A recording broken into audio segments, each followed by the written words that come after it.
The couples that I secretly think are the happiest are the ones where you look at the girl's Instagram profile and there is like pretty much no indication that she's in a relationship. She is just out here living her best life, but then you find her boyfriend's Instagram profile and she is literally all over it. Or obviously better yet, if he doesn't have social media, but if he does have social media, it should basically look like a fan page for your girl. Bro, this is truly just endless, horrendous TikTok advice. No wonder so many relationships don't work today when people are spewing garbage like this. Dude, this is so basic. In order for women to be happy in a relationship, again, they have to know that they're with the biggest and best man that they can possibly get. And of course, if they're with that man, then he will be better than them. And she will be subjugated to an extent to that man. Oh yeah, but he should have an Instagram fan page posting pictures of us all the time. It's like looking for the alpha simp. This guy doesn't exist. It's crazy how lost they are. Why have we still not normalized getting railed on a first date?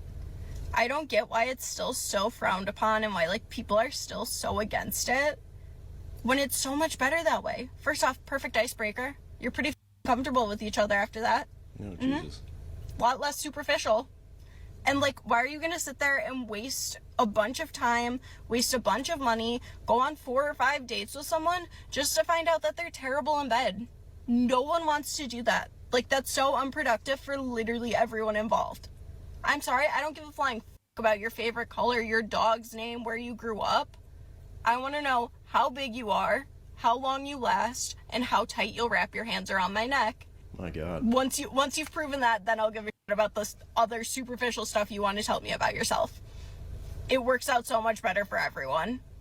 Start a relationship getting railed. Best way to do it. There are so many different things I could talk about with this clip, but I want to talk about something that women just don't seem to understand with this dynamic. Because a lot of women get confused basically on why they get ghosted. Because a lot of women will be like, well, I gave him the bedroom fun. I gave him the bedroom fun. That was the penultimate.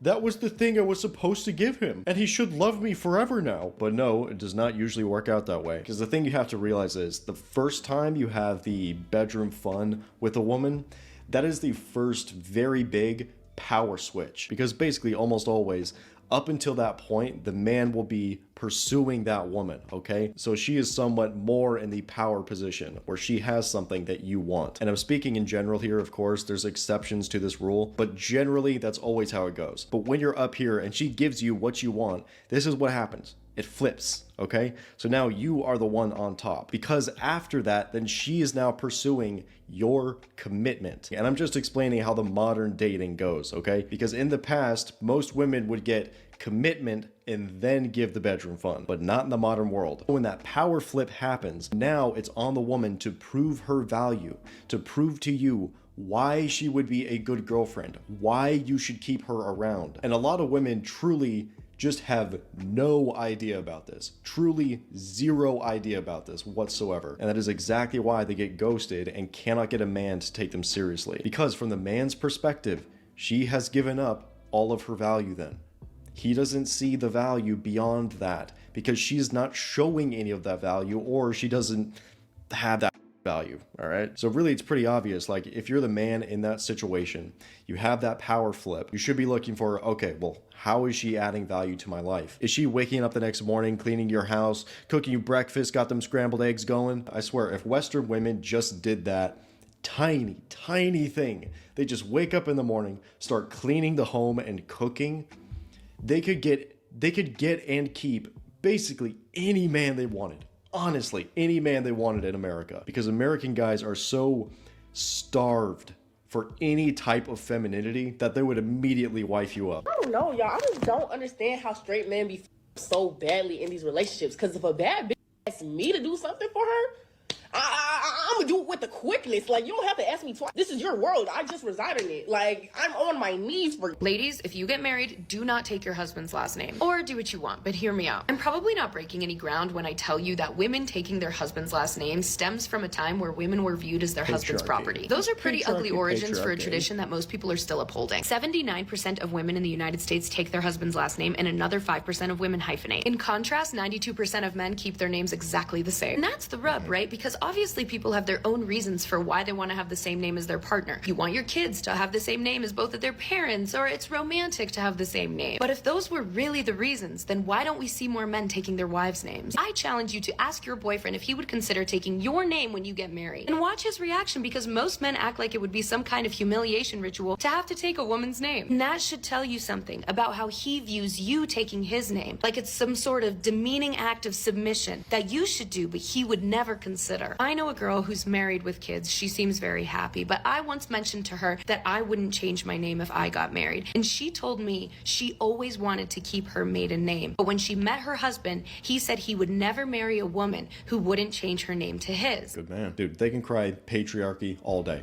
I don't care. If a woman doesn't accept your last name, she does not respect you. Straight up, not at all. It is about her accepting you as head of household, as the leadership. And it's about her coming into your home, being a part of your family that you create together, obviously, but it's about her submitting to you. I'm gonna have all the feminists raging with this one, but that's what it is, man. A woman that is not willing to take your last name, she doesn't respect you. She just doesn't. And I would take that as a huge red flag, by the way, because the only women that really talk like this are the feminist women, are the ones that believe they are oppressed by the patriarchy. So if any woman I was dating was talking like this, dude, it's over. It's toast. I want to see what all the 40-year-old faces look like.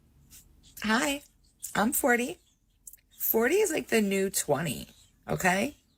Everything is better in your 40s. No, it's not. Everything. Nope. And I mean everything. Cope. So bring it on, 40. I just turned 40. Have a good day. Oh my God. This is just cope feeding into the problem.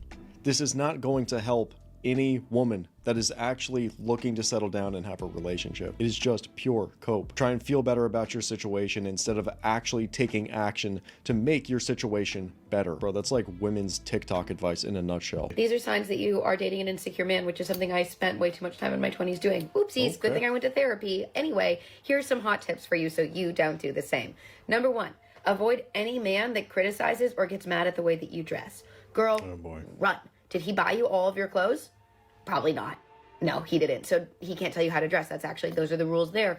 2, any guy who doesn't support your dreams in like your career or any sort of like hobbies or passions that you want to pursue, if he makes fun of you and makes you feel small about them, I bet there's something small about him. That's all I'm saying. Also, next, if he doesn't trust any of your male platonic friendships, I literally had a man who I dated who told me he thought it was impossible for men and women to be friends platonically. Yeah, because that's true. Okay, that sounds like a personal problem. Do not trust men that make you feel small or insecure or project their shit onto you in an effort to be like, well, I'm just like really deep and passionate. No, they need therapy. This is what her therapist told her, bro. Oh yeah, he's insecure if you go out to nightclubs and wear practically nothing and get random guys to hit on you. Also, he should just accept the fact that you're surrounded by platonic male friends all the time. Wow, how can he be so insecure? This is just the independent woman, the feminism, the boss babe, the TikTok brainwashing talking. That's all it is, man. This is the narrative that they want you to believe. There is absolutely nothing wrong with you if you don't accept those things. If you don't like her going out to the club, you don't like her dressing in a certain way, you don't like her having male friends, that's 100% okay. 100% okay. Don't let anyone tell you otherwise. Wow, you have locks in your home and a security system at your home? What are you, insecure? Because that's exactly what it is. All you're doing is just setting up a security system in case something happens. That's what it is. You want to remove as many possible threats from your relationship as possible. So like, if a man asks you out at a coffee date, do you expect to split, like you pay for yourself? I wouldn't go on a coffee date. No. Oh my gosh. I'm telling you, ladies, I'm all for provider men. Do as you wish, but have your own. Have your own bank account. Because listen, if you don't have your own, you're going to be trapped. You're going to be trapped. And a lot of times you see women that don't have their own be put into these terrible, terrible situations because they can't get out. Yeah. They can't get out because where are you going to go? Have your own. I'm telling you, have your own and get you a provider man. That's what I stand. Just listen to the type of language she's using. She is already planning to leave this guy. I bet she's not even married, not even in a relationship, but she is already planning to leave him.